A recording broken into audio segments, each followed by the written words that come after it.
ప్రార్థన చేసుకుందాం. ప్రేమగల తండ్రి, పరిశుద్ధుడు అయిన దేవా, మీ స్తోత్రాలు. ఈ సమయంలో మరొక పర్యాయము నీ పాదాలు చెందుకొస్తున్నాము. మమ్మల్ని ప్రేమించిన ఈ ప్రభు దినాన్ని బట్టి స్తోత్రాలు.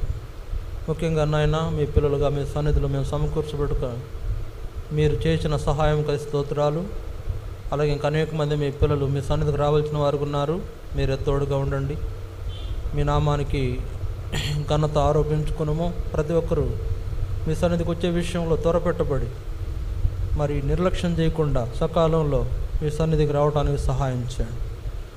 ఎవరైనా మీ సన్నిధి నిర్లక్ష్యం చేస్తుంటే నష్టపడకుండా మీరే కాపాడము నాయన. ఎవరు కూడా మీ సన్నిధిని పోగొట్టుకోకుండా కాపాడము. మా మధ్యన మీ సన్నిధిని ఉంచము, మీ సంచారం ఉంచము. మరి మీ వాక్యం ద్వారా మాతో మాట్లాడము. ఆరాధన కొరకై మాకు సహాయం చేయము. ఆరాధన ఎట్లా చేయాలో నేర్పించండి. వాక్య భాగముల ద్వారా మాతో మాట్లాడి మీరే మహిమ పొందవలసిందిగా ప్రార్థిస్తూ మీ దాసునిగా నన్ను కూడా బలపరిచి వాడుకునము. అలాగే నీ ప్రజలకు వినగల చెవి, గ్రహించుకునే మనసు ప్రతి ఒక్కరు దయచేసి మీ సన్నిధిలో ఉన్నామన్న అవగాహనతో ప్రతి ఒక్కరు గడపనట్లు మీరే సహాయం చేయమని మీకే మహిమ, ఘనత, స్తుతి, ప్రభావాలు మీకు ఆరోపిస్తూ ఇంకా రావాల్సిన ప్రజలందరినీ కూడా సకాలంలో తీసుకురావాల్సిందిగా కోర్సు యేసుక్రీస్తు వారి శ్రేష్టమైన నామమున మిమ్మల్ని స్తుతిస్తూ ప్రార్థించి వేడుకుంటున్నాం తండ్రి. ఆమెన్. కూర్చోండి.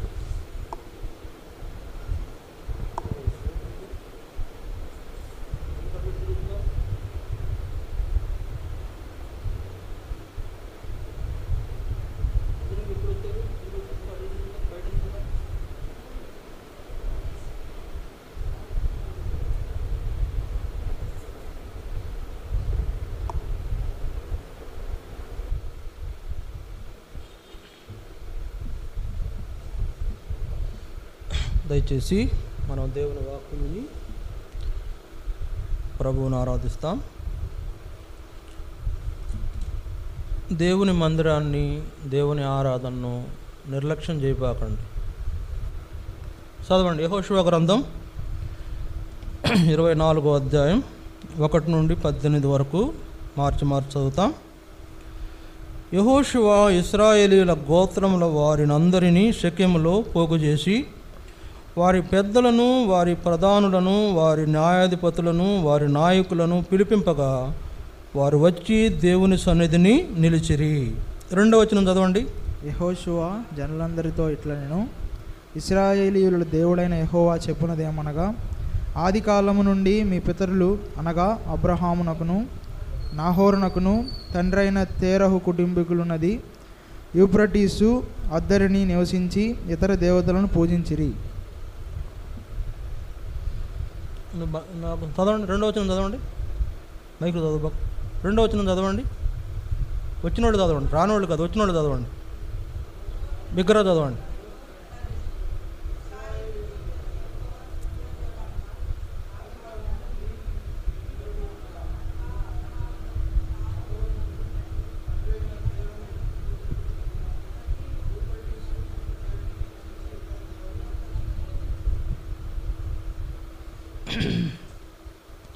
మూడవ వచనం. అయితే నేను నది అద్దరి నుండి మీ పితరుడైన అబ్రహామును తోడుకొని వచ్చి కనాను దేశమంతటా సంచరింపజేసి అతనికి సంతానమును విస్తరింపజేసి అతనికి ఇస్సాకును ఇచ్చితిని.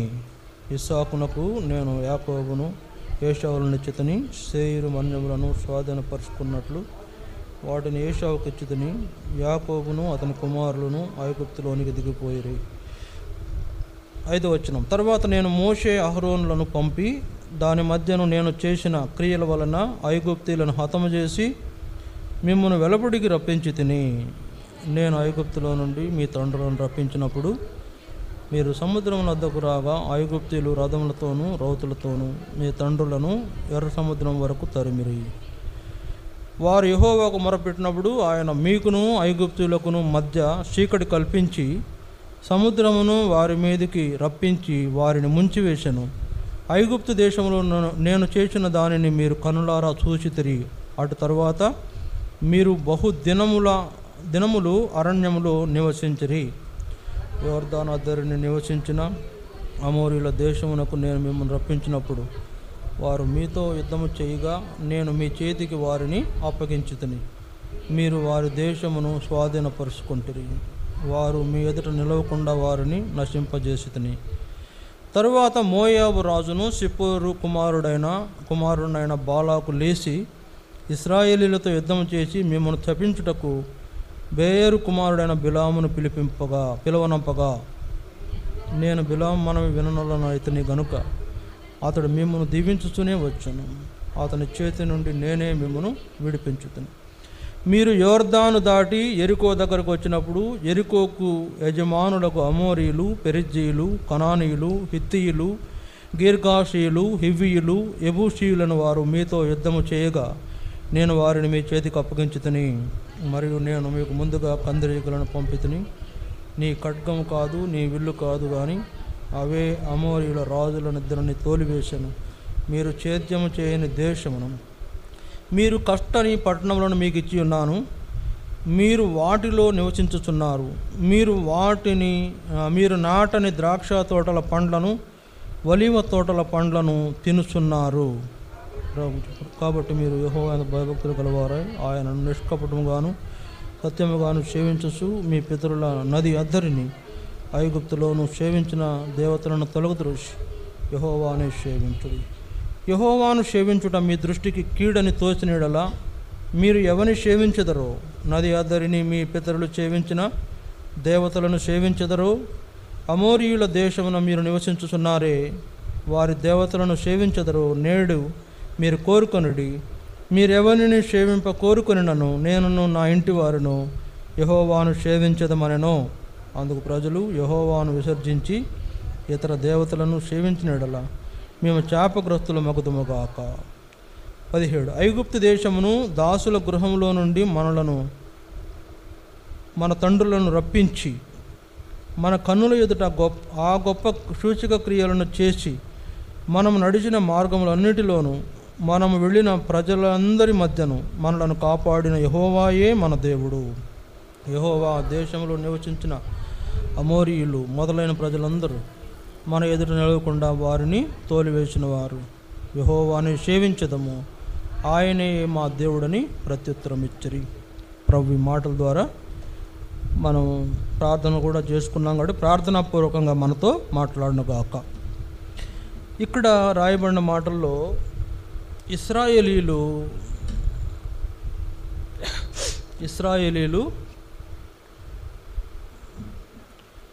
దేవుణ్ణి ఆరాధించుట కొరకై పడుతూ ఉన్నారు. దేవుణ్ణి సేవించుట, దేవుణ్ణి సేవించే విషయంలో యెహోషువ వాళ్లకు జ్ఞాపకం చేస్తూ, మీరు మీ వద్దనున్న అన్య దేవతలను పారవేసి, మీ దగ్గరున్న అన్య దేవతలను పారవేసి మీ దేవుడైన యెహోవాను సేవించుడి అని అన్నాడు కదా. మీ యొద్దనున్న అన్య దేవతలను పారవేసి మీ దేవుడైన యెహోవాను సేవించుడి. ఎవరితో అన్నాడు? ఎవరితో ఈ మాట అన్నాడు? దేవుని ప్రజలైన ఇశ్రాయేలీయులతో ఆ మాట అన్నాడు. ఏమంటున్నాడు? మీ యొద్దనున్న అన్య దేవతలను పారవేయండి. ఎక్కడి నుంచి వచ్చారు వీళ్ళ దగ్గరికి అన్య దేవతలు? ఎక్కడి నుంచి వచ్చారు? ఇశ్రాయేలీయులను ఐగుప్తు నుంచి విడిపించినప్పుడు దేవుడు వాళ్ళకు తాను కనపరుచుకున్న విధానం ఏంటంటే, నేను ఉన్నవాడను అనువాడనై ఉన్నానని చెప్పాడు. చెప్పాడా లేదా? చెప్పాడు. నేను ఉన్నవాడను అనువాడను, నేనే దేవుడని చెప్పాడు ఆయన. నేనే దేవుడిని చెప్పి వాళ్ళకు కనపరుచుకొని వాళ్ళని అక్కడి నుంచి విడిపించి తీసుకొచ్చి ఆయన ఇస్తానన్న వాగ్దాన దేశంలో వాళ్ళు ప్రవేశపెట్టిన తర్వాత వాళ్ళకు స్థలాలు విభాగించి పంచిపెట్టి ఎవరి సరిహద్దులు వాళ్ళకు నిర్ణయించి వాళ్ళు అందరిని సెట్ చేశాక, అంటే ఎవరెవరు ఎక్కడ ఉన్నారో నిర్ణయించి మీరు మీ ప్రాంతాలకు వెళ్ళిపోండని సెట్ చేసిన ఆ సందర్భంలో యెహోషువ అంటున్నాడు, మీ యొద్దనున్న అన్య దేవతలను పారవేయండి. ఎక్కడి నుంచి వచ్చారు అన్య దేవతలు? ఎక్కడి నుంచి వచ్చారు చెప్పండి? అన్య దేవతలు ఎక్కడి నుంచి వచ్చారు? అన్య దేవతలను వాళ్ళు ఎక్కడి నుంచి రాలా, వాళ్ళు ఐగుప్తు నుంచి పట్టుకొచ్చారు. ఆ అన్య దేవతలను ఐగుప్తు నుంచి పట్టుకొచ్చారు. ఐగుప్తు దేవతలను వీళ్ళతో ఉంచుకున్నారు. అందువల్ల దేవుని మీద తణిగారు, దేవుని మీద తిరగబడ్డారు, దేవునికి విరోధంగా మాట్లాడారు, దేవుని మీద చాలా విరోధంగా మాట్లాడారు. సరే, ఫరో అనేవాడు దేవుణ్ణి అన్నాడు, యెహోవా ఎవడు అన్నాడు. ఏమన్నాడు? యెహోవా ఎవడు అన్నాడు. వాడికంటే బెటర్లా, అంటే వీళ్ళకంటే వాడే బెటర్లాగా ఉన్నాడు. ఇప్పుడు వీళ్ళకంటే వాడే బెటర్లా ఉన్నాడు. యెహోవా ఎవడు అన్నటువంటి వాడే వీళ్ళకంటే బెటర్లా ఉన్నాడు. ఎందుకు? వీళ్ళకు తెలిసి, దేవుడు తెలిసి ఉండి కూడా అసలు దేవుడు ఎవరో తెలియదన్నట్టుగానే ప్రవర్తించారు. అన్య దేవతలను వాళ్ళ మధ్యన ఉంచుకున్నారు, వాళ్ళ గృహాల్లో ఉంచుకున్నారు, వాళ్ళతో కూడా ఉంచుకున్నారు. అందువల్ల దేవుణ్ణి సేవించలేకపోతున్నారు. అందువలన 11 దినాల్లో వాళ్ళు వాగ్దాన ప్రదేశానికి ప్రవేశించవలసిన వాళ్ళు బయలుదేరిన దగ్గర నుండి సుమారుగా 11 రోజులు వెళ్ళిపోతారు.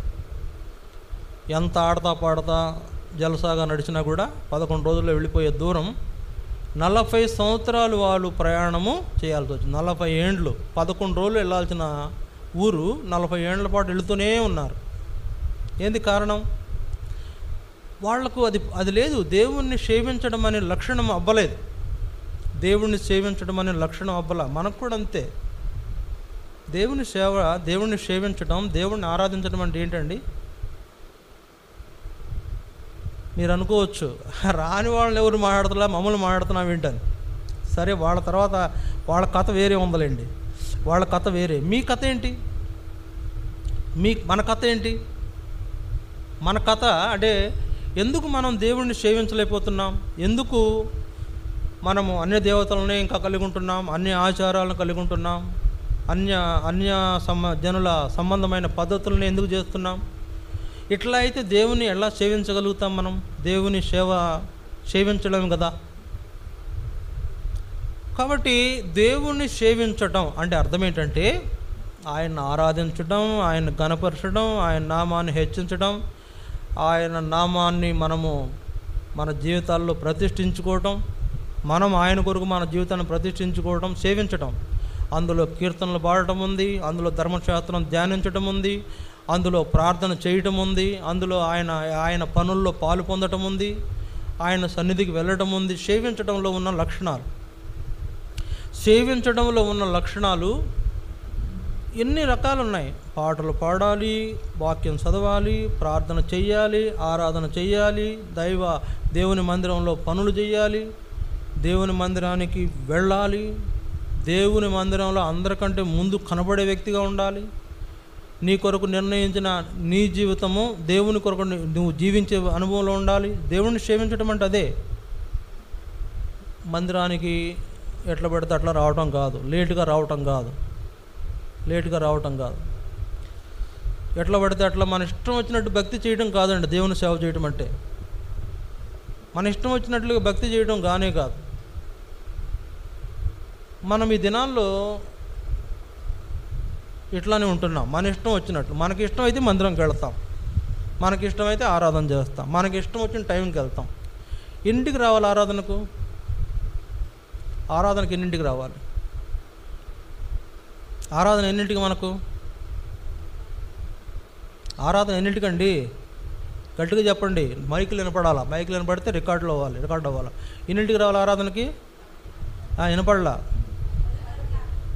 ఎన్నింటికి వచ్చారు? ఎన్నింటికి వచ్చారు? దేవుణ్ణి సేవించడం అనేది లేటుగా రావటం. వచ్చిన వాళ్ళకి దేవుణ్ణి సేవిస్తున్నామని చెప్పడం కుదురుద్దా? దేవుణ్ణి సేవిస్తున్నట్లేనా? ఎన్నింటికి రావాలి, ఎన్నింటికి వచ్చాం? దేవుని సేవ అంటే, దేవుణ్ణి సేవించడం అంటే తేలికైపోయింది. ఈ రోజుల్లో తేలికైపోయింది. ఆయన చాలా, అంటే దేవుడు సాధారణమైన వ్యక్తి అయిపోయినాడు మనకు. ఏదో మన బాబాయో మన ముత్తాతలాగానే చూస్తున్నాం ఆయన. మనం దేవుడు ఏదో మన బాబాయో, లేకపోతే మన పెదనానో, లేకపోతే మన మేనమామో అన్నట్లుగా ప్రవర్తిస్తున్నాం మనం కదా. అట్లా ప్రవర్తిస్తున్నాం కనుక మనం ఇష్టం వచ్చినట్లుగా మనం మందిరం అంటే అసలు లెక్కే లేదు మనకు. మందిరం అంటే లెక్కే లేదు. దేవుని ఆరాధన అంటే లెక్కే లేదు. బైబిల్ వాక్యం చదవడం కూడా రానోళ్ళు ఉన్నారు ఇక్కడ. వాక్యం తీసి చదవడం రానోళ్ళు ఉన్నారు. ఏమి నేర్చుకుంటారు? వాక్యం కూడా చదవడం రానోళ్ళు ఏమి నేర్చుకుంటారు? ఇప్పుడు వాక్యం మీరు తీయట్లేదు కొంతమంది, నేను గమనించాను. బైబిల్ ఎందుకు మీకు? ఇంకా బైబిల్ అక్కర్లేని నీకు అసలు విశ్వాస జీవితమే పని లేదు అసలు, అంతే కదా? బైబిల్ అక్కర్లేని నీకు విశ్వాస జీవితమే పని లేదు కనుక బైబిల్ తీయాలి. ఇప్పుడు ఇంకో విషయం, బైబిల్ గురించి చెప్తున్నప్పుడు, బోధిస్తున్నప్పుడు కీర్తనలు పాడుతూ ఆయన గుమ్మంలో ప్రవేశించుడి అని ఉంది వాక్యంలో. ఆ వాక్యం విన్నావు ఎప్పుడన్నా? కీర్తనలు పాడుతూ ఆయన గుమ్మంలో ప్రవేశించుడి అనే మాట ఎప్పుడైనా విన్నామా? కొన్ని చదవలేమనుకోండి. విన్నామా? వింటే నువ్వు కీర్తనలు పాడుకుంటూనే ఆయన ఆలయంలోకి వస్తావు. అంటే కీర్తనలు పాడకముందే ఆయన ఆలయంలోనికి వస్తావు కాదా? కీర్తనలు పాడుకుంటూ ఆయన ఆలయంలో ప్రవేశించుడు అని ఉన్న వాక్యం నీ చెవుల్లో లేదు, నీ హృదయంలో లేదు. అందుకే నువ్వు ఆ టైంకి రాలేకపోతున్నావు. దేవుణ్ణి సేవించడం అంటే ఇది కాదండి. దేవుణ్ణి సేవించడం అంటే ఇది కాదు. ఖచ్చితంగా దేవుణ్ణి సేవించడం అంటే ఆయనకు లోబడి బ్రతకాలి, ఆయనకు లోబడాలి. మనం ఆయన సన్నిధి 10:30 అనౌన్స్ చేసాం. ఎప్పుడు ఉండాలా? 10ంటికే ఉండాలి. నేనేమంటానంటే 10ంటికే ఉండాలి. ఎందుకంటే అక్కడ నువ్వు కూర్చోడానికి సాపలు వేశారు. నువ్వు కూర్చున్న సాప ఎవరు వేశారు తెలుసా నీకు? ఇప్పుడు నువ్వు కూర్చున్న కుర్చీ ఎవరు వేశారు తెలుసా నీకు? ఇప్పుడు నువ్వు కూర్చున్న సాపలు ఎవరు వేశారో తెలియదు నీకు. ఆ సాప, నువ్వు కూర్చున్న సాప నేను వేసిన సాప కాదు, ఎవరు వేశారంటే ఎవరు వేసిన సాప మీద నేను కూర్చున్నానంటే నేనేమంటానంటే మనం వేసుకుంటే బాగుండేది కదా, వాళ్ళు ఎవరు వేసినా మనమే కూర్చున్నాం, మనం వచ్చి కూర్చున్నాం అనేటువంటి ఒక చిగ్గు రావాలి మనకు. చూడండి, దేవుని కొరకు జీవించే జీవితంలో కొద్దిగా నిర్లక్ష్యమైన ఆయన ఒప్పుకోడు, ఖచ్చితంగా ఒప్పుకోడు. అంటే దేవునికి తగిన సేవ, దేవునికి తగినట్లుగా మనం ఆయన సేవించకపోతే ఒప్పుకోడు, ఖచ్చితంగా ఒప్పుకోడు. దేవుణ్ణి సేవించే విషయంలో లోపం ఒప్పుకోడు. ఇప్పుడు అంటే మనం ఆయనకి ఇచ్చేటువంటి మర్యాద ఏ మాత్రం తగ్గిందంటే దేవుడు ఒప్పుకోడు. ఎందుకు చెప్తున్నానంటే, మనకంటే పై స్థాయి, పెద్ద స్థాయి వాడు పోయామనుకోండి, వాడిని ఫలానా టైంలోనే మనం కలవాలనుకోండి, ఆ టైం లోపు వెళ్ళమా? ఆ టైం లోపే అక్కడ పడిగాపులు పడి ఎదురు చూస్తుంటాం. రాగానే అయ్యగారు అంటామా? ఖచ్చితంగా అంటాం. పోతే అయ్యగారు కాదు, సార్ అంటారా లేదా? అంటారా అనరా? సార్ ఈ సార్ అనేవాళ్ళని ఏ లెక్కలో చూడాలా? వాళ్లకు మరి అంటే సరి అయిన ఏమంటారు, తన జీవితంలో క్రమశిక్షణ లేని వ్యక్తి ఎందుకు అట్లా సార్ అంటాడు? అయ్యగారు ఎందుకంటారు? ఏదో తప్పు, ఏదో పొరపాటు ఉంది, ఆ పొరపాటు కనపడకుండా చేయడం కోసం అంటారు. కాబట్టి ఇప్పుడు దేవుని దగ్గరకు వచ్చేటప్పుడు మనం ఇట్లాంటి పొరపాట్లు చేయకుండా జాగ్రత్త తీసుకోవడం చాలా అవసరం. దేవుని మందిరానికి వచ్చేటప్పుడు కానీ, దేవునికి ప్రార్థన చేసేటప్పుడు కానీ, దేవునికి ఆరాధన చేసేటప్పుడు కానీ మనము నిర్లక్ష్య భావంతో అడగటం, నిర్లక్ష్య భావంతో నీకు వందనాలు అంటాం కరెక్ట్ కాదు. నేను చెప్పేది ఏంటంటే, నీకు వందనాలు ప్రభువా అనేది కూడా ఎంతో నమ్రతగా పలకాలి. నువ్వు ఏంటో మనం ఇష్టం, వేసుకో, తెచ్చుకో, ఇచ్చుకో అంటాం దేవుణ్ణి. ఏమంటాం? నన్ను జ్ఞాపకం చేసుకో అంటాం. ఏంటి చేసుకో? ఏం చేసుకోవాలా? ఆయన ఏమన్నా నీ కింద బంట్రోతా దేవుడు? నన్ను జ్ఞాపకం చేసుకో, ఏంటి చేసుకో ఆర్డర్ అంటే నువ్వు ఆ ప్రభువులాగా ఉన్నావు, ఆయనేమో నీ దాసుడిలాగా మాట్లాడవు. ఆయన జ్ఞాపకం చేసుకో.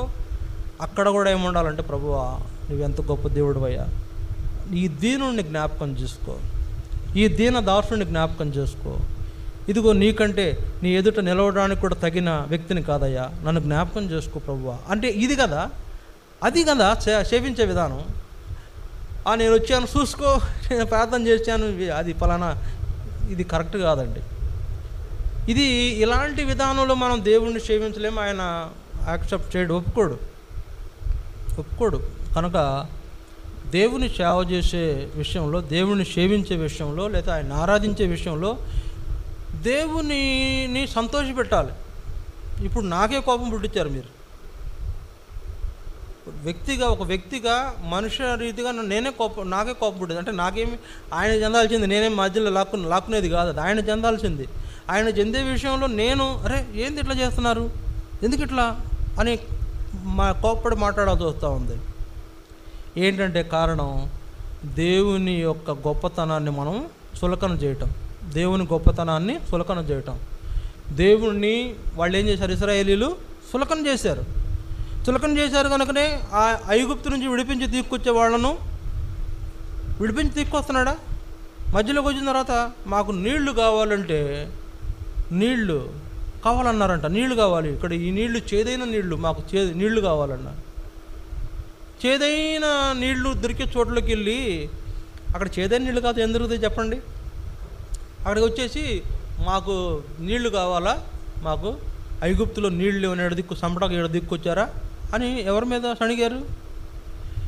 మోషే మీద సణిగారు, అహరోను మీద సణిగారు. దాన్ని దేవుడేమన్నాడు తెలిసిన వారు సణిగింది నీ మీద కాదా నా మీద సణిగారు అన్నాడు దేవుడు. మోషే అహరోనుల మీద ప్రజలు సణిగినా దేవుడు ఏమన్నాడంటే వారు సణిగింది నీ మీద కాదయ్యా నా మీద సణిగారు వాళ్ళు అని వాళ్ళకి ఏం చేయాలా, వాటర్ ఇచ్చాడు దేవుడు, తాగటానికి ఉదకం ఇచ్చాడు, తాగటానికి మంచినీళ్ళు ఇచ్చాడు. మళ్ళీ కొంచెం సేపు అయ్యేదాకా మళ్ళీ మాకు ఆకలి వేస్తుంది, మాకు అన్నం ఎవరు పెడతారంట, మాకు ఆకలి వేస్తుంది అన్నం ఎవరు పెడతారంట. ఈయన మోషే ప్రభువా వాళ్ళకి ఆకలి వేస్తుందంటయ్యా, ఆకలి వేస్తుందా, ఏం చేయాలా, సరే వీళ్ళకి ఇప్పుడు ఈ అడవిలో ఆకలి తీర్చాలంటే ఒకటే మార్గం, ఏంటది, పరలోకంలో దేవదూతల ఆహారాన్ని పంపించాడు వాళ్ళకి. పరలోకంలో దేవదూతలు దొరికే ఆహారం వీళ్ళకి పంపించాడు. వీళ్ళకి పంపిస్తే ఆహారం తీసుకుని తింటున్నారంట. తింటూ కూడా ఏమన్నారంట, దేవదూతల ఆహారం వీళ్ళకి పంపిస్తే దేవదూతలు తినే అన్నం వీళ్ళకి పెడితే ఆ తిని అబ్బెబ్బే ఈ ఆహారం సవిసారం లేదు, సప్పకం చేసి ఏం బాగాలేదన్నారంట, అసహ్యంగా ఉందన్నారంట. ఈ ఆహారం మాకు అసహ్యం, మాకు ఇది రుచిగా లేదు అని అన్నారు. ఇంకా కొంతసేపుడు అంటున్నారు, ఏమంటున్నారు, ఐగుప్తులో చాలా బాగుంది, చేపలు ఉన్నాయి, అక్కడ ఐగుప్తులో చేపలు ఉన్నాయి, ఐగుప్తులో కీర దోసకాయలు ఉన్నాయి, ఐగుప్తులో ఉల్లిపాయలు ఉన్నాయి, ఐగుప్తులో అవి ఉన్నాయి ఇవి ఉన్నాయని అక్కడ అవి ఉండగా మేము అవి ఎంత హాయిగా తినేవాళ్ళమో అని చెప్పుకుంటా ఉన్నారు. సరే ఏంటయ్యా అంటే మాంసాపేక్ష కలిగి ఉన్నారు. అప్పుడు మోషే అన్నాడు, ప్రభా వీళ్ళకి మాంసం కావాలంటున్నాయా అంటే, మాంసం కావాలన్నా ఓకే ఎంత కావాలా, ఎంత కావాలంటే అంత ఇచ్చేసాడు. ఆకాశం నుండి పూరేళ్ళు అనే పక్షులను తీసుకొచ్చి వాళ్ళ పాళ్యం చుట్టూ పడవేస్తే గుట్టలు పూరేళ్ళు వచ్చి వాళ్ళ ముందు పెడితే వాటిని చక్కగా వండుకొని తినేశారు. ఎంత తిన్నారో తెలుసా, ఎంత తిన్నారు, నాసికా రంధ్రాల్లో నుంచి వచ్చేసిందంట, ముక్కుల్లో నుంచి వచ్చేసిందంట, వాళ్ళ ముక్కులో నుంచి ఆహారం బయటకు వచ్చేసిందంట, ఆ మాంసం బయటకు వచ్చిందంట. అంటే నాసికా రంధ్రాల్లో నుంచి బయటకు వచ్చే అంత ఫుల్గా తిని పడేశారు. అంటే నేను ఎందుకు చెప్తున్నానంటే ప్రియులారా, ఇవన్నీ దేవుడు వాళ్ళ కోసం చేశాడు. అయినా కూడా వాళ్ళు ఆయనను సేవించే విషయంలో వాళ్ళు నేర్చుకోలే. దేవుణ్ణి సేవించడం నేర్చుకోండి, దేవుణ్ణి సేవించడం నేర్చుకోండి. మీ ఇష్టం కాదు, నా ఇష్టం కాదు, లోక పద్ధతులు కానే కాదు, అన్యజనుల ఆచారాలు కానే కాదు. ఐగుప్తు దేశం నుంచి బయటకు వచ్చిన ఇశ్రాయేలీలు ఆ అన్యజనుల విగ్రహాలనే వాళ్ళ దగ్గర పెట్టుకున్నారు, అన్య దేవతలను వాళ్ళతో కూడా ఉంచుకున్నారు, వాళ్ళ ఆచారాలు ఉంచుకున్నారు, వాళ్ళ ఆహారాన్ని ఇంకా జ్ఞాపకం పెట్టుకున్నారు. అరే పాలు తేనెలు ప్రవహించే దేశం నేను మీకు ఇస్తానయ్యా అంటే వాళ్ళకి అక్కడే బాగున్నాయంట, ఆ చేపలు బాగున్నాయంట, నైల్ నదిలో చేపలు బాగున్నాయంట. నైల్ నది ఏంటో తెలుసా, నైల్ నది ఎవరిది, నైల్ నది వాస్తవంగా దాని క్రియేషన్ దేవుడే, నైల్ నది క్రియేట్ చేసిన దేవుడే. దాన్ని ఎవడు ఆక్యుపై చేశాడు, ఫరో ఆక్యుపై చేశాడు. ఫరో ఆక్యుపై చేసి ఇది నాది, నైల్ నది నాది అన్నాడు. ప్రతిరోజు ఉదయం వెళ్ళి అక్కడ కాలకృత్యాలు తీసుకుని వస్తాడు. ఇప్పుడు వీళ్ళు ఏ చేపలు తింటున్నారు, ఇజ్రాయేలీలు ఏ చేపలు తింటున్నారు,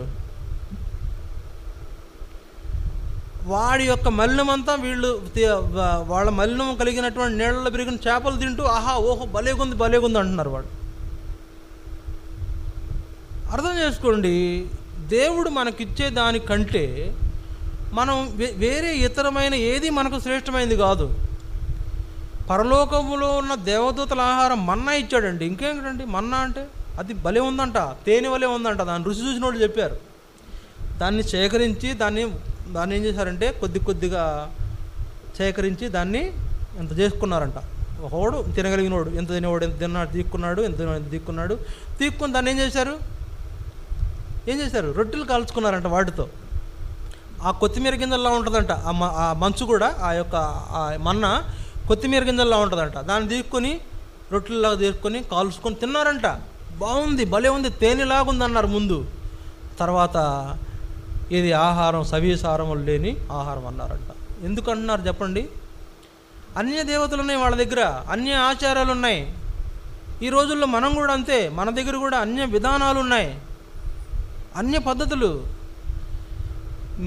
అంటే మనము అన్య దేవతలకు సంబంధించిన పద్ధతులు నేర్చుకొని ఉన్నావాలేండి. మనకు తెలియంది ఏంటి? అన్నీ తెలుసు మనకు. లోకంలో ఉన్న దేవతలన్నీ తెలుసు. అందరికంటే పెద్ద దేవత ఒకటి ఉంది మనకి. ఏంటది? ఏం దేవత? సాతాను మనతో కూడా ఉంటున్నాడు. సాతాను మన దగ్గరికి వచ్చిపోతున్నాడు. చాలు, నీకు అది చాలు. దేవుడిని నువ్వు సేవించట్లేదు అనడానికి అదే గుర్తు. అదే గుర్తు. సాతాను మన దగ్గరికి వచ్చిపోతున్నాడు. ప్రతిరోజు సాతాను మన దగ్గరికి వచ్చిపోతున్నాడు. నిద్రపోతుంది. సాతాను ప్రతిరోజు మన దగ్గరికి వచ్చిపోతున్నాడు అంటే ఏమన్నట్టు? అన్య దేవత మన దగ్గర ఉన్నట్టు. దేవుని సేవించే లక్షణం నీలో లేనట్లు. ఇట్లా అయితే మనం ఏం ఆరాధన చేస్తామండి? యేసుప్రభు భూమి మీద ఉన్నప్పుడు ఒక మాట వాడాడు. ఆయన ఏమాడాడు తెలుసునా? ఈ లోకాధికారి వచ్చుచున్నాడు. ఈ లోకాధికారి అంటే ఎవరు? సాతానుడు. ఈ లోకాధికారి వచ్చుచున్నాడు, వానితో నాకు నిమిత్తము లేదు, వానితో నాకు పని లేదు, వాడితో నాకు పని లేదు, అంతే. సాతాను యొక్క పని ఏంటి?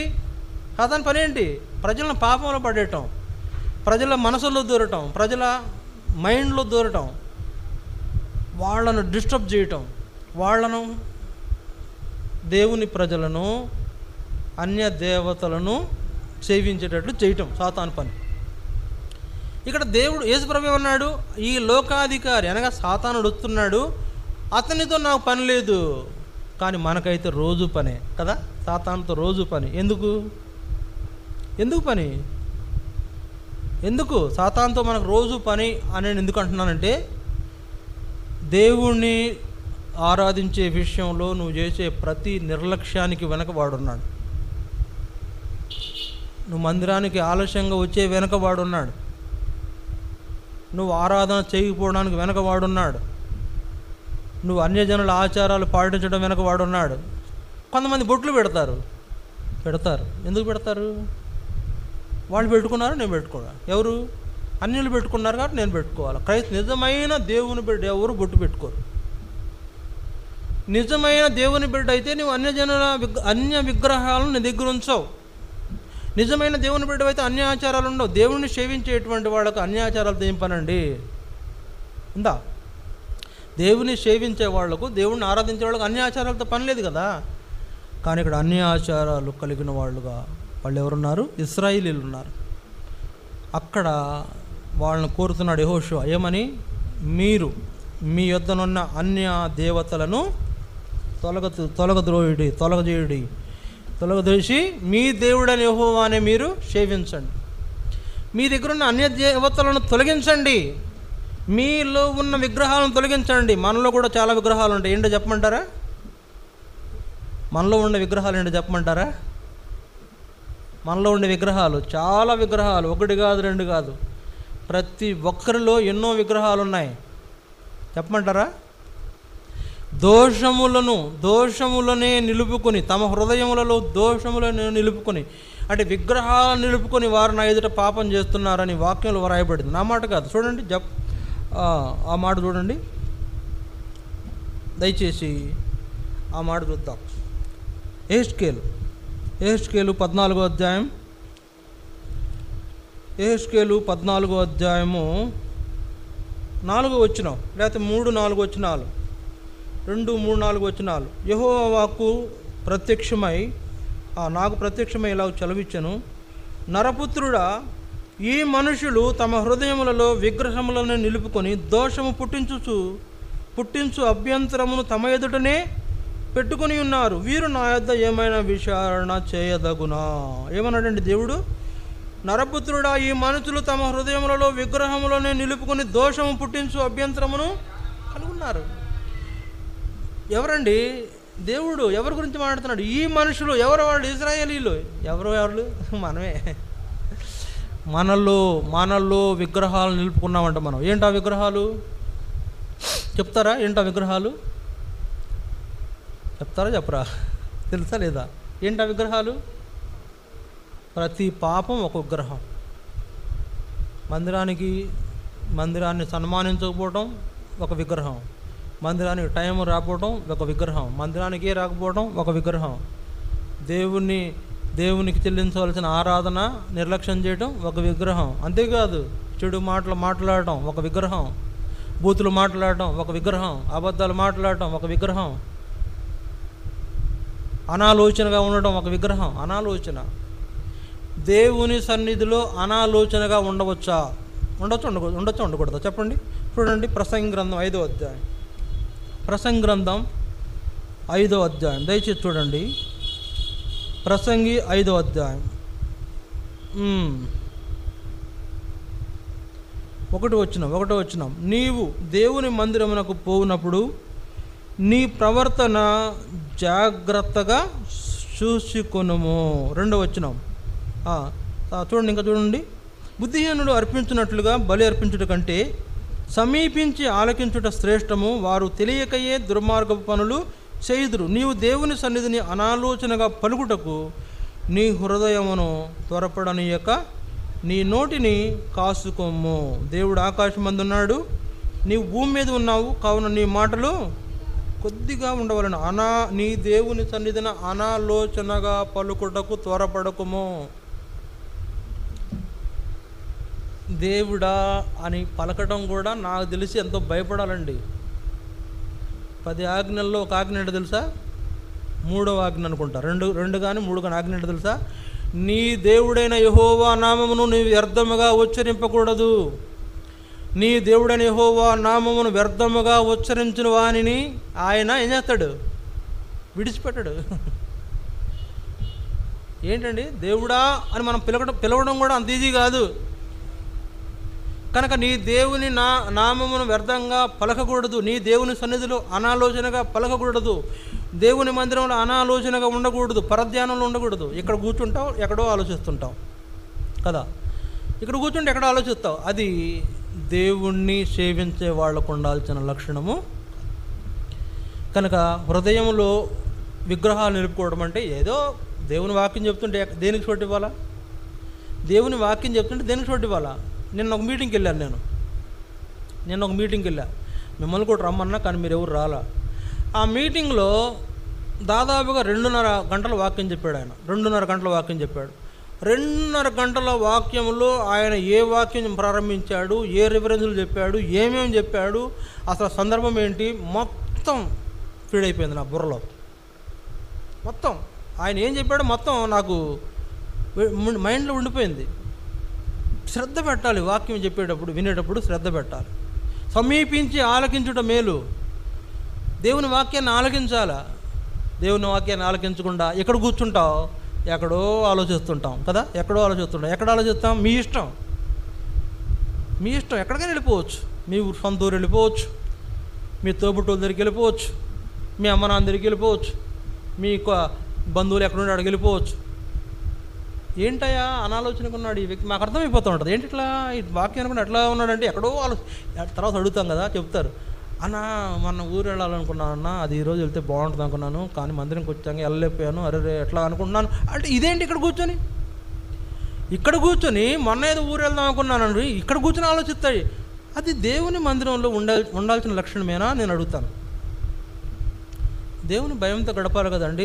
ఆయన మందిరంలో దేవుని దగ్గర భయంతో గడపాలి వద్దా? అదే కదా సేవించడం అంటే. అదే కదా ఆయన ఘనత తీసుకొచ్చేది. ఆయనకు భయభక్తులు కలిగి ఆయనను సేవించడం కావాలి ఆయనకు. కాబట్టి యెహోషువ వాళ్ళని ఏమడిగాడు?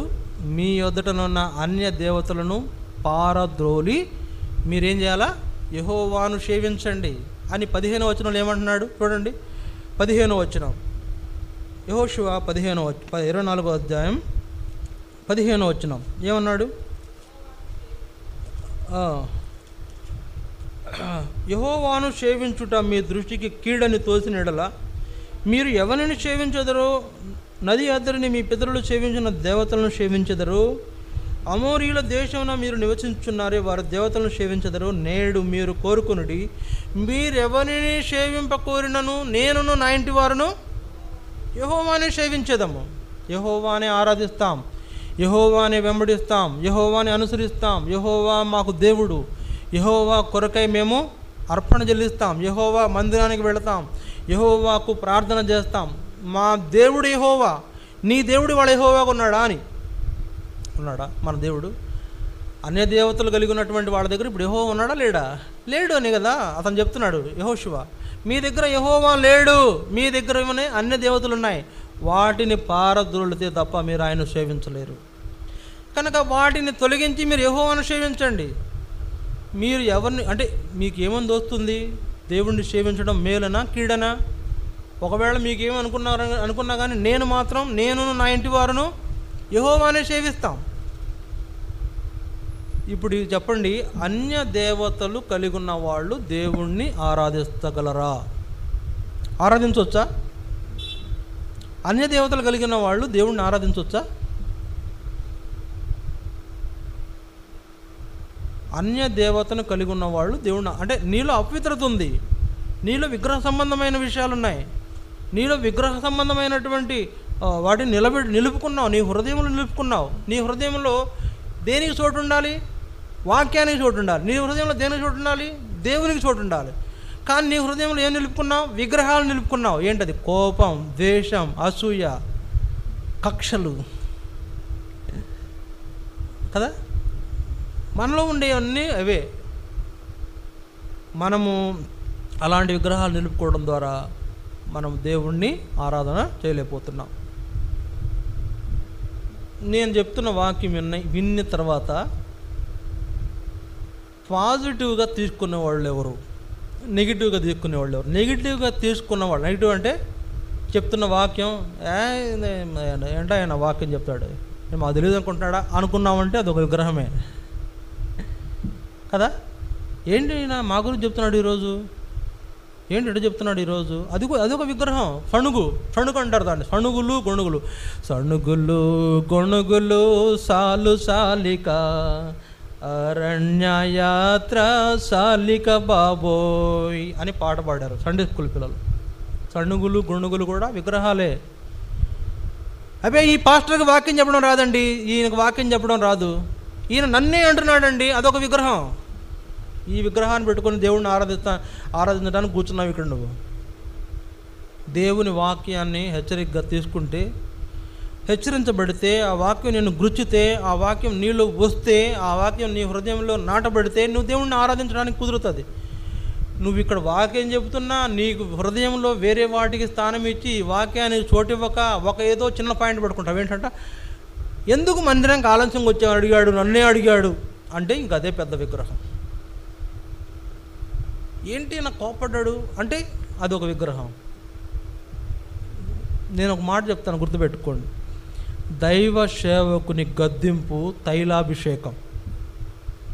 బాగా గుర్తుపెట్టుకోండి. దేవుని సేవకుని చేత నువ్వు గద్దించబడటం అనేది తైలాభిషేకం. దేవుని చేత అంటే దేవుని సేవకుని చేత హెచ్చరించబడటం, దేవుని సేవకుని చేత అంటే దేవుడు ప్రేరణ చేతే కదా. దేవుని ప్రేరణ చేత దేవుడు నిన్ను బాగు చేయాలనేటువంటి ఉద్దేశంతో దేవుని సేవకునిలో ఉంచిన ప్రేరణ ఏం చేస్తున్నాడు చాలామంది ఈ దినాల్లో? నన్నే అంటున్నాడండి. అంటే నువ్వు ఆరాధన ఎట్లా చేస్తావండి? నన్నే అంటున్నాడు, నన్ను టార్గెట్ చేశాడు ఈయన అంటే నన్ను ఆరాధన ఎట్లా చేస్తావు? దేవుడిని ఆరాధన ఎట్లా చేస్తావు? కనుక వ్యక్తి పూజలు ఇక్కడ వద్దు. తర్వాత ఎవరినో మనసులో పెట్టుకొని ఆరాధన చేయొద్దు. ఎవరినో మనసులో ఉంచుకుంటే నీ మనసులో ఏముంది? ఇప్పుడు వాక్యం లేదు కదా, దేవునికి చోటు లేదు. ఎవరినో మనసులో పెంచుకుంటే ఆ వ్యక్తి ఉన్నాడు నీ మనసులో. ఆ వ్యక్తి మీద ఏముంది నీకు? కొడదామా, తిడదామా, నరికేద్దాం, చంపేద్దాం, పొడిచేద్దాం అనుకుంటే అది ఒక విగ్రహం. నువ్వు ఎట్లా ఆరాధిస్తావు?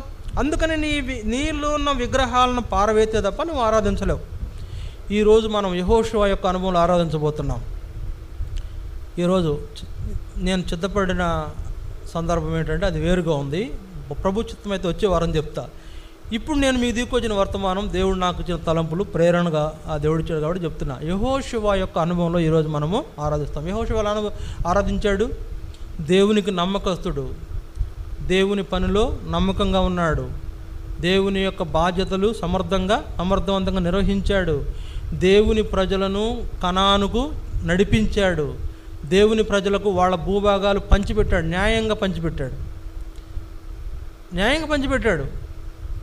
ఇగో ఈ భూభాగం అంతా ఇశ్రాయేలుకి పంచిపెట్టాయా యెహోషువ అని దేవుడు చెప్పాడు యెహోషువకి. చెప్తే ప్రభువా ఎట్లా అంటే పలానా భాగం రూబేనీయులు, పలానా ప్రాంతం గాదీయులు, పలానా ప్రాంతం షిమ్యోను వాళ్ళు, పలానా ప్రాంతం యోధా వాళ్ళు, పలానా ప్రాంతం ఎఫ్రాయిం వాళ్ళు, ఆయన అన్ని చెప్పినట్లు పంచిపెట్టేశాడు.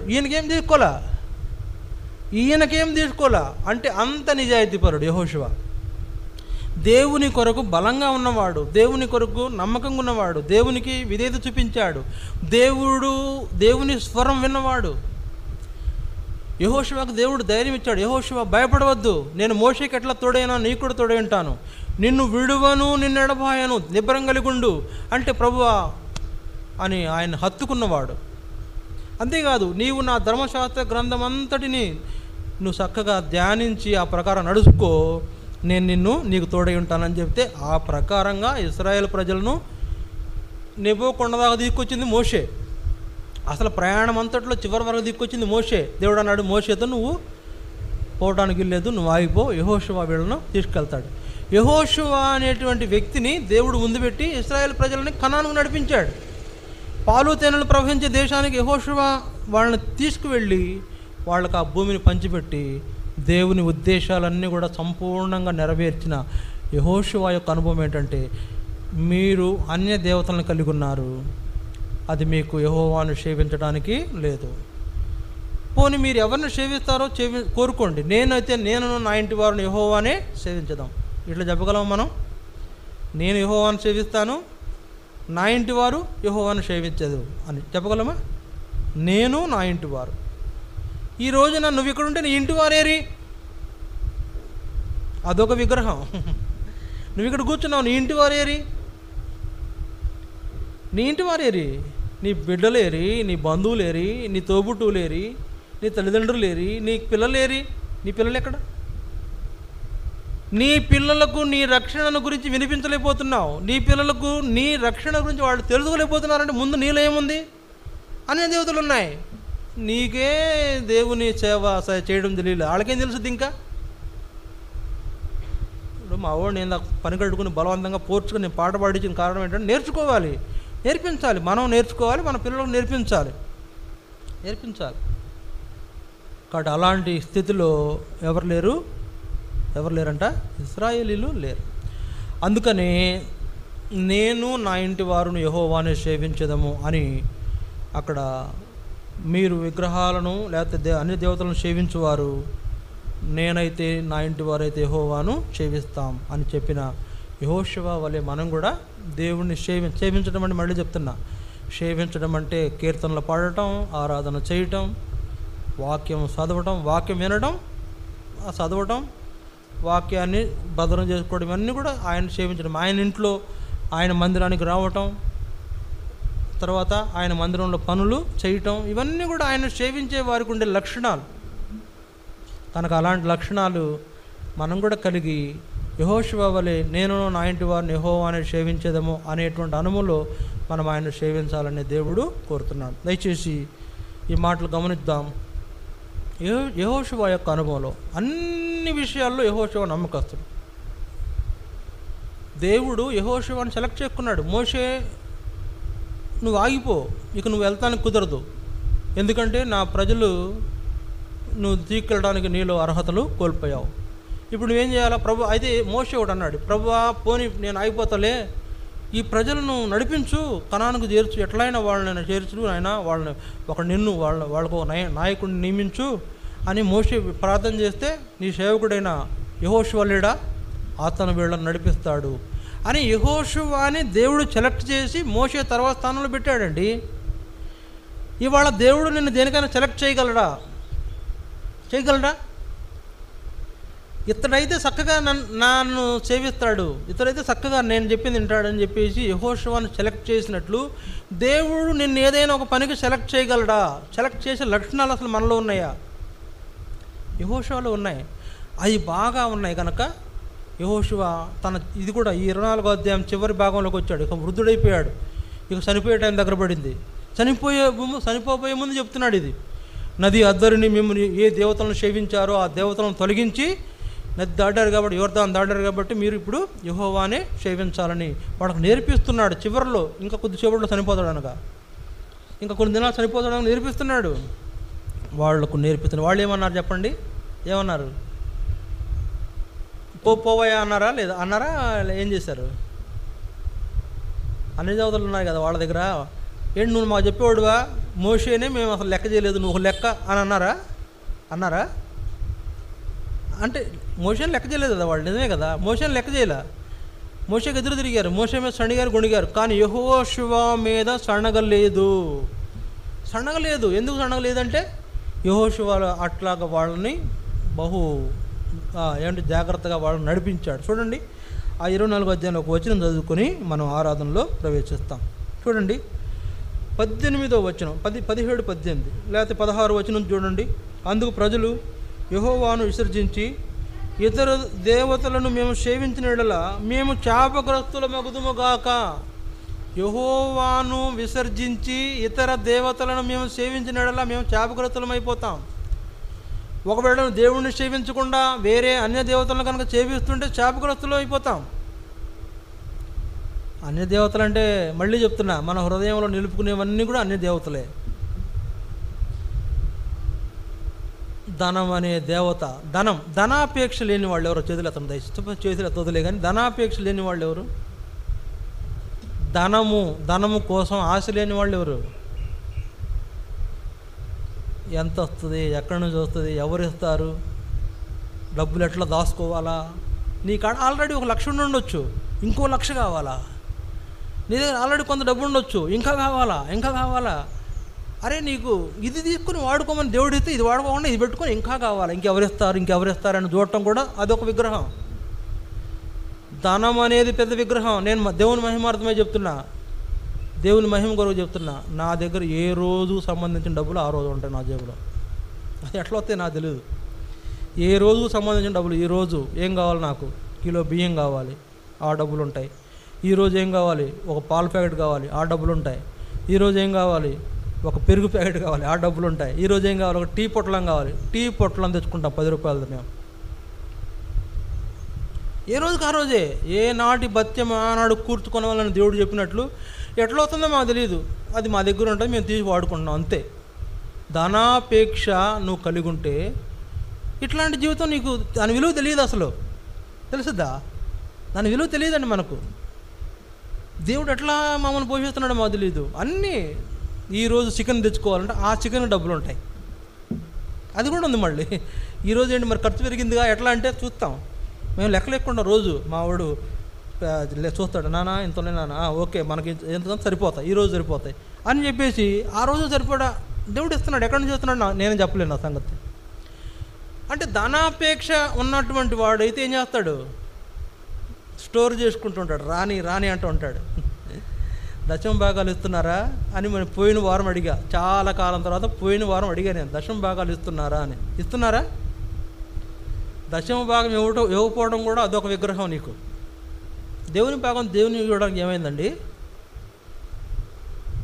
దేవుని భాగం దేవుని మందిరానికి తీసుకురావడానికి ఏమైంది? నీకు వచ్చేటువంటి భాగంతో దేవుని సేవకుడు ఇక్కడ జీవనం చేయాలి. నువ్వు తినబోయే ముందు మొదటి పిడికుడు దేవుని సేవకునికి తీసి పెట్టాలి. నువ్వు పెడుతున్నావా? కొన్ని అదని పెడుతున్నావా? ఎందుకు చెప్తున్నానంటే ధనము మనం కూర్చుకునే ప్రయత్నం చేస్తాం. దశమ భాగాన్ని ఇవ్వకుండా నువ్వు ఆపేవంటే నువ్వు దాన్ని దాచుకుంటున్నావు. దాచుకుంటే ఏమవుతుంది? దాని అర్థం ఏంటి? నీకు ధనం మీద వ్యామోహం ఉంది.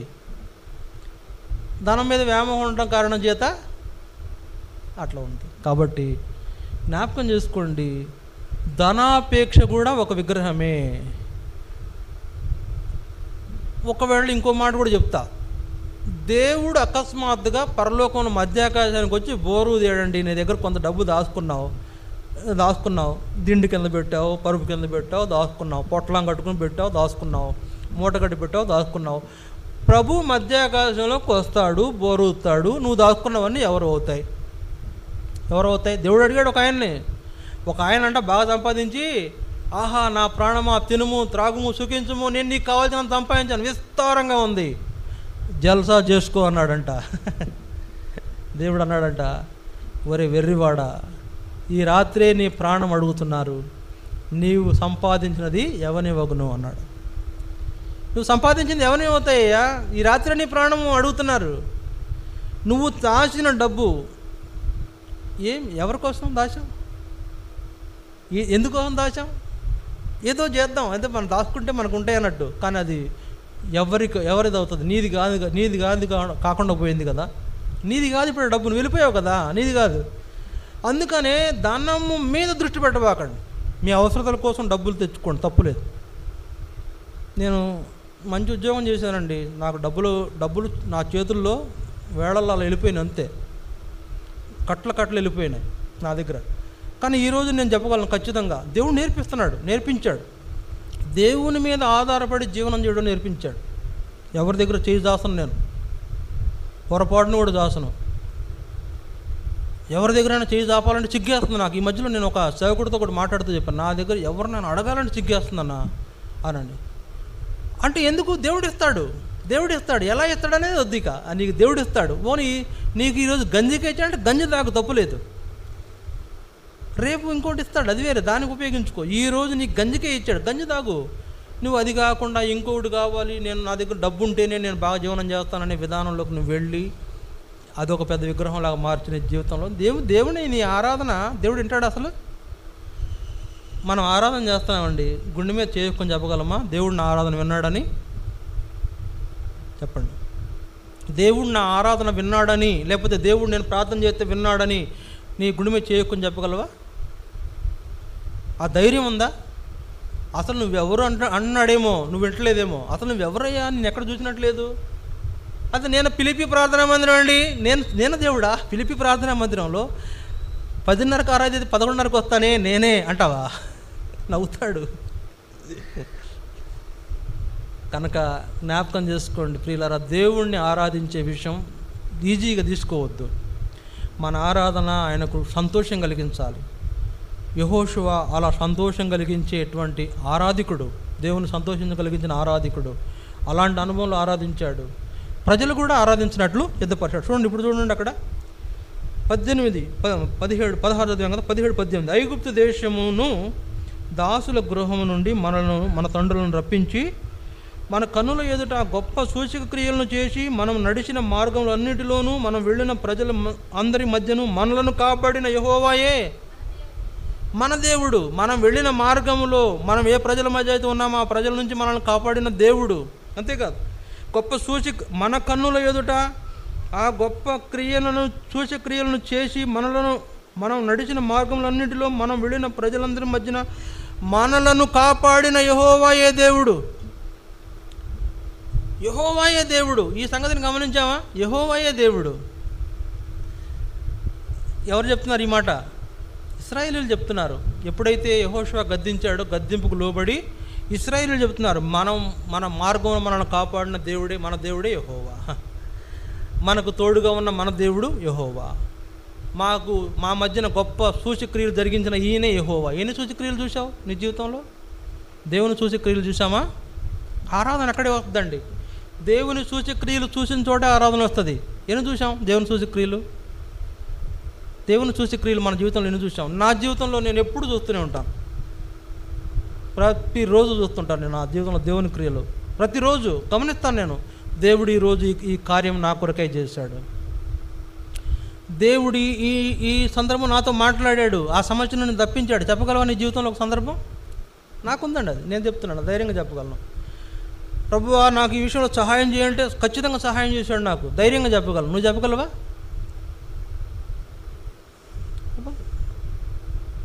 కాబట్టి జ్ఞాపకం చేసుకోండి, యెహోవాయే మా దేవుడు. ఆయన సూచక్రియలు చేశాడు. ఆయన ఆ ప్రజల మధ్య మమ్మల్ని కాపాడాడు, మమ్మల్ని నడిపించాడు. ఆయనే మా దేవుడు అంటే ఇంకేమన్నారు? యెహోవా దేశములో నివసించిన అమోరీయులు మొదలైన ప్రజలందరూ మన ఎదురు నిలవకుండా వారిని తోలివేసిన వాడు. యెహోవానే సేవించదము, ఆయనే మా దేవుడని ప్రత్యుత్తరం ఇచ్చారు. యెహోవానే సేవించదము, ఆయనే మా దేవుడు. ఆయన మా ముందు నుండి శత్రువులను తోలివేశాడు, మా కోసం ఆ స్థలం ఖాళీ చేయించాడు, మా కోసం ఆ స్థలం ఇచ్చాడు, అక్కడికి మమ్మల్ని నడిపించాడు, ఎన్నో గొప్ప సూచక్రియలు జరిగించాడు. ఆయనే మా దేవుడు అని యెహోషువ మాటకు వాళ్ళందరూ కూడా కట్టుబడి దేవుడిని ఆరాధించడానికి సిద్ధపడ్డట్టు మనం కూడా దేవుడిని ఆరాధించాలి. మన జీవితంలో ఎన్ని కార్యాలు చేయలేదండి? గొప్ప రక్షణ కార్యం చిలువలో చేసాడా లేదా? నాకు తెలిసి దీనికంటే గొప్ప కార్యం ఏమన్నా ఉందా మన జీవితంలో? యేసుప్రభు మన కోసం కన్నీళ్ళు పెట్టుకున్నాడు చిలువలో. ఆయన మన కోసం కన్నీళ్ళు పెట్టుకున్నాడు, ఏడ్చాడు, కడు వేదనతో ఏడ్చాడు. మనం ఒక్క సుక్క కూడా ఆయన కోసం మనం ఒక్క బుట్టైన గారుతున్నావా కన్నీరు? అసలు నేను ఎవరు ప్రభువా, నన్ను ఎందుకు రక్షించుకున్నావు? ఈ దుర్మార్గుడిని, ఈ పాపిని కూడా రక్షించావా? నా పరిస్థితి ఏంటి? నా జీవితం ఎలాంటిది? అలాంటి నన్ను రక్షించుకొని పరిశుద్ధులలో చేర్చావే, పరలోకంలో చేర్చావే, ఎంత గొప్ప దేవుడివయ్యా అని. అది చాలదా మనకు? అంతేకాదు, మన జీవిత యాత్రలో తోడుకుంటున్నాడు, అనారోగ్య పరిస్థితుల్లో తోడుకుంటున్నాడు, ఆర్థిక అవసరతల్లో తోడుకుంటున్నాడు, ఆలోచనలు దొరకనప్పుడు ఆలోచన చెప్పి నడిపిస్తున్నాడు, నీ మీద ఎవడు నీ మీదకు రాకుండా కాపాడుతున్నాడు, వచ్చిన వాడిని ఎదుటి నుంచి 7 దారులు పారిపోయేడు చేస్తున్నాడు. ఆయన కార్యాలు, అలాంటి కార్యాలు చేసిన దేవుడిని ఎలా ఆరాధించకుండా ఉంటామండి? ఆయన ఆరాధించకుండా అన్య విగ్రహాలను లేకపోతే హృదయంలో విగ్రహాలను పెట్టుకొని దేవుడిని ఆరాధన చేయలేని పరిస్థితుల్లో ఉంటే మనము అది ఈరోజు మనం ఏం చేయాలా? తీర్మానం చేసుకోవాలి, ఆయనే మా దేవుడు, మేము ఆయననే ఆరాధిస్తాం. దయచేసి మోకరించండి, వాక్యాన్ని మనము ఆధారం చేసుకుని ప్రభువుని ఆరాధిస్తాం. దయచేసి ఆరాధించండి, ఒకరి తర్వాత ఒకరు ఆరాధించండి. పర్లేదు, టైం నేను చూసుకుంటున్నాను, మిమ్మల్ని 1 గంటన్నరగా పంపించేస్తాం. మోకరించి ఆరాధించండి.